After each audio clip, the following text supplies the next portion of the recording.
Dear student, here is Rizwan Danish, biology lecturer. आज हम next topic start करने लगे हैं, that is difference between prokaryotic and eukaryotic cell.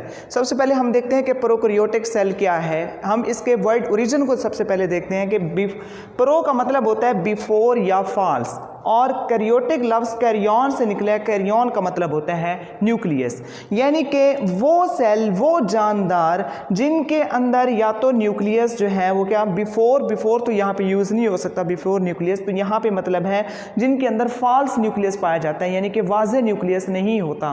False का मतलब झूठा होता है, गैर हकीकी होता है, तो ये मतलब भी नहीं है कि उसके अंदर झूठा न्यूक्लियस है, यानी कि उसके अंदर वाज़े तौर पर जो न्यूक्लियस होता है प्रॉपर, उसका न्यूक्लियर इन्वेलप वगैरह इस तरह की कोई जो है ना वाज़े जो है ना स्ट्रक्चर नहीं होती न्यूक्लियस की in case of prokaryotic cell. जबकि यूकैरियोटिक में हम देखते हैं कि यू इसको प्रोनाउंस करते हैं। यू का मतलब होता है ट्रू, जिसके अंदर वाज़े डोमिनेंट जो है ना न्यूक्लियस पाया जाता है। कैरियोटिक वही कैरियन से लफ्ज़ निकला है जिसका मतलब होता है न्यूक्लियस, यानी कि अगर जानदार के अंदर जो है ना वाज़े न्यूक्लियस पाया जाएगा, डोमिनेंट न्यूक्लियस पाया जाएगा, तो उसको हम कहेंगे यूकैरियोटिक सेल। अगर वाज़े न्यूक्लियस नहीं पाया जाएगा उसको हम कहेंगे प्रोकैरियोटिक सेल। एक तो न्यूक्लियस के हवाले से हमने उसके वर्ड ओरिजिन के हवाले से भी देख लिया कि उसको प्रोकैरियोटिक क्यों कहते हैं, इसको यूकैरियोटिक क्यों कहते हैं, उसका वर्ड ओरिजिन क्या है। अब हम बात करेंगे इन दोनों में और क्या क्या डिफरेंसेस हैं। तो हम देखते हैं कि प्रोकैरियोटिक सेल एक तरफ मैंने लिखा है, दूसरा है यूकैरियोटिक सेल। ऐसे जानदार जो कि प्रोकैरियोटिक सेल से बने होते हैं, प्रोकैरियोटिक सेल पर मुश्तमिल होते हैं, उनको हम कहते हैं प्रोकैरियोट्स। और ऐसे जानदार जो कि जिनके अंदर जो है यूकैरियोटिक सेल पाया जाता है, तो उसको हम कहते हैं यूकैरियोट्स। अब हम इसके अंदर जो है ना अदर डिफरेंसेस देखेंगे। एग्जामिनेशन पॉइंट ऑफ व्यू से ये बहुत इंपॉर्टेंट लॉन्ग क्वेश्चन है। न्यूक्लियस और क्लोरोप्लास्ट, प्लास्टिड वगैरह, और इसी तरह ये भी प्रोकैरियोटिक यूकैरियोटिक सेल में डिफरेंस अक्सर पेपर में आता रहता है। Found in bacteria, prokaryotic cell जो है ना ये बैक्टीरिया के अंदर पाया जाता है, जो एक जो है पूरी क्लास है या किंगडम जिसे हम कहते हैं, किंगडम मोनिरा है, जिसके अंदर जो है ना बैक्टीरियाज को रखा जाता है। तो तभी हम कहते हैं प्रोकैरियोटिक सेल जो है ना ये प्रोकैरियोट्स जो हैं वो बैक्टीरियाज हैं। और इसके अलावा इसके अंदर दूसरा डिफरेंस हम देखते हैं, नो न्यूक्लियस। मैं कहता हूँ इसके साथ साथ साइड बाय साइड हम लेके चलते हैं। तो पहला डिफरेंस हमने ये देखा कि फाउंड इन बैक्टीरिया, ये बैक्टीरिया में पाया जाता है, किंगडम मोनिरा में पाए जाते हैं, जो कि 5 किंगडम है। हमने 5 किंगडम इसमें पढ़े थे चैप्टर नंबर 3 के अंदर।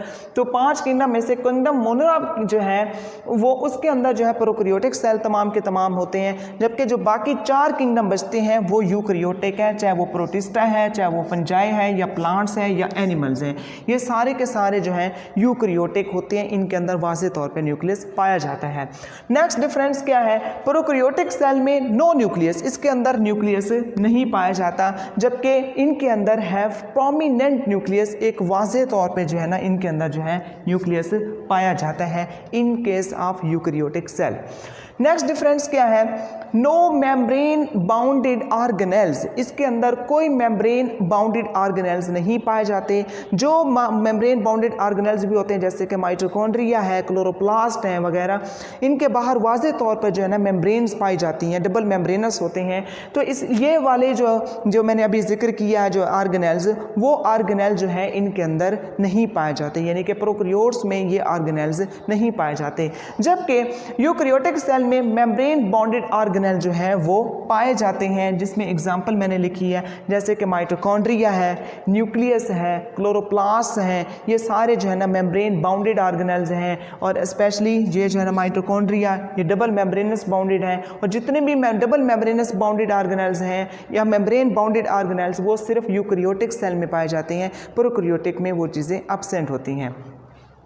नेक्स्ट वन इज नंबर 4 पे हम देखते हैं DNA floats in cytoplasm. DNA जो है साइटोप्लाज्म के अंदर फ्लोट कर रहा होता है इन द सेंटर, और उसको हम कहते हैं न्यूक्लियोइड। वो रीजन जहाँ पे न्यूक्लियर मटेरियल जो है ये पाया जाता है, न्यूक्लियस ये पाया जाता है, डीएनए वाला जो मटेरियल जहाँ पे पाया जाता है उसको हम न्यूक्लियोइड कहते हैं। जबकि इनके अंदर जो है हम यूकैरियोटिक सेल में हम देखें DNA held in the prominent nucleus, कि डीएनए कहाँ पाया जाता है, एक वाज़ेह तौर पर इनक्लोज स्ट्रक्चर में पाया जाता है, न्यूक्लियर इन्वेलप में पाया जाता है, जिसको हम न्यूक्लियस कहते हैं। तो इसका मतलब ये हुआ कि उसमें जो है ना डीएनए ओपनली मौजूद है। मिसाल के तौर पर अगर ये जो है ये सेल है, अब इस सेल के बाहर जो है ये वाला डीएनए है, अब डीएनए के बाहर जिसको हम क्रोमेटिन मटेरियल भी कहते हैं, अब इसके बाहर जो है प्रॉपर कोई जो है मेम्ब्रेन वगैरह इसके बाहर नहीं पाई जाती। वो मेम्ब्रेन किसके बाहर पाई जाती है? यूकैरियोटिक सेल के अंदर, उसके अंदर प्रोमिनेंट न्यूक्लियस देखने को मिलता है।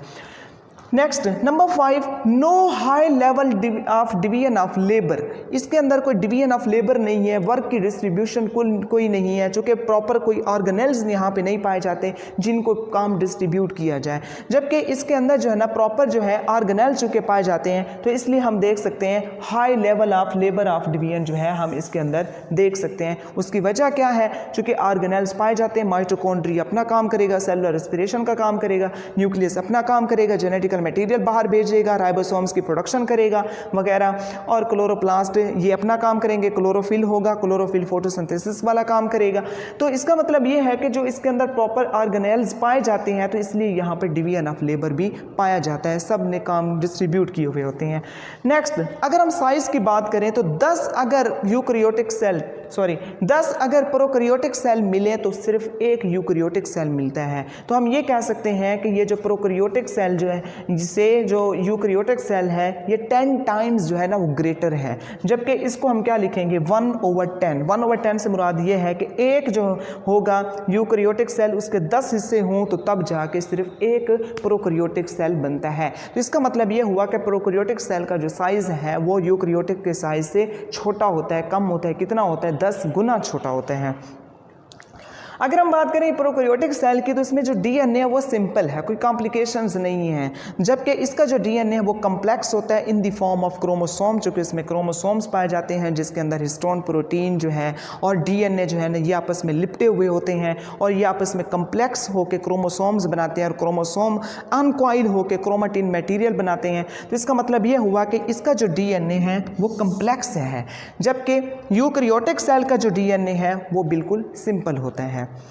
नेक्स्ट, अगर हम देखें इसके अंदर जो सेल वॉल पाई जाती है प्रोकैरियोटिक सेल के अंदर, वो पेप्टाइडोग्लाइकेन की पाई जाती है। जैसे कि हमने बात की थी बैक्टीरियाज की, बैक्टीरियाज के अंदर जो सेल वॉल होती है वो किस चीज़ की बनी हुई है? पेप्टाइडोग्लाइकेन, जो मैंने बताया था आपको, ये शुगर और जो है ना कार्बोहाइड्रेट्स और प्रोटीन का जो है ये मिक्सचर होता है, कॉम्बिनेशन होता है पेप्टाइडोग्लाइकेन। जबकि इसमें जो सेल वॉल पाई जाती है, एक तो वो प्लांट्स में पाई जाती है, चूँकि हम यहाँ पे देखते हैं प्रोटिस्टा, फंजाई, प्लांट्स, एनिमल्स, तो एनिमल्स और प्रोटिस्टा में तो नहीं है सेल वॉल। तो जो सेल वॉल पाई जाती है वो प्लांट्स में पाई जाती है, और किस में पाई जाती है? फंजाई में पाई जाती है। प्लांट्स में जो सेल वॉल पाई जाती है वो सेलुलोज की बनी हुई होती है, जबकि जो फंजाई में सेल वॉल पाई जाती है वो काइटन की बनी होती है। जबकि अगर हम प्रोकैरियोट्स की बात करें तो इसमें पेप्टाइडोग्लाइकेन की बनी होती है। There is no concept of cellulose और काइटन। तो इस टॉपिक में हमने ये देखा कि प्रोकैरियोटिक और यूकैरियोटिक सेल में डिफरेंस क्या है। तो उसमें हम, अगर आपके पेपर में ये क्वेश्चन आ जाता है तो पेपर में भी आपको इसी तरह से ही लिखना है, जिसको हम टी शेप कहते हैं, कि आपने जो है एक लाइन लगाकर जो है ऊपर भी एक लाइन लगाकर एक साइड पे जो है प्रोकैरियोटिक सेल लिखने हैं, दूसरी साइड पे यूकैरियोटिक सेल की जो है प्रॉपर्टीज़ आपने लिखनी है। तो इसमें ये जितने भी डिफरेंसेस हैं आप इनको नोट करें, आप इनको लिखें, और यही डिफरेंसेस जिस तरह से यहाँ नोट किए गए हैं ऐसे ही आपने पेपर में भी लिखने होंगे। आई होप सो कि आपको ये लेक्चर समझ आया होगा। अगर इस हवाले से, जिसमें हमने आज प्रोकैरियोटिक और यूकैरियोटिक के डिफरेंसेस के हवाले से देखा, अगर आपको कोई बात समझ नहीं आई, यू मस्ट टेक्स्ट मी और call me via WhatsApp, I will welcome you. Lecture dismiss.